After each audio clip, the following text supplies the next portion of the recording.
Shift number 3, from culture fit to culture transformation. I think for a long time, we've been hiring and looking for culture fit. Yeah, like they'd be a good fit here. They'd fit in here, which often, not always, but often means like they think like us. Or maybe they look like us, or they're not gonna rock the boat too much. Like they're gonna fit in here. They're not gonna push us too much. Actually, what we're looking for is people that are gonna help our culture evolve, transform, become more innovative, dynamic, diverse, more interesting, have fresh ideas, come with a perspective, even an experience or background or resume that we don't have on the team. So Asana is one of the best task management software company based in the Bay Area, consistently get ranked one of the best places to work, best company culture in tech by Fortune magazine, great place to work. I think they get these high rankings because they're treating their culture like a product. In the same way we A/B test products every single day, or an app or a rollout, they are constantly iterating and trying their new things when it comes to their product, their culture.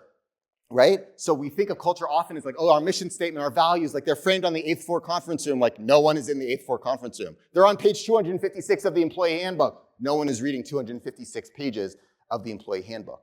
They're this living, breathing thing that changes all the time. So they're not just talking about their values, inclusion, open communication. They're tying that to employee resource group, recruiting diverse candidates. Not just talking about co-creation and collaboration, but tying that to real talk events where leadership gets up in front of everyone and people can ask any question they want, even really hard ones.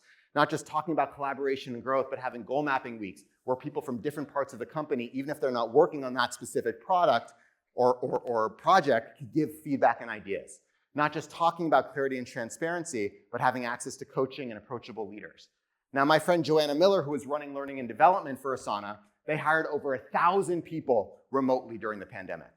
Now, it is incredibly hard for anyone to start a new job virtually, remotely, but for a 20-something, it's their first or second job out of school. Like this person doesn't even know how business is done.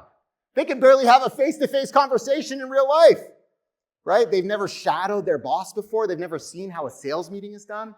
She said that what people most got out of onboarding was not, here's how we do things, here's how to set up your email, here's your job description, here's the 55 things you're responsible for. It was, did they make a new friend during onboarding? Could they turn to someone else and be like, I don't really understand what's happening here. Me neither, let's be friends. Or, I don't really agree with what he's talking about. Me neither, let's be friends.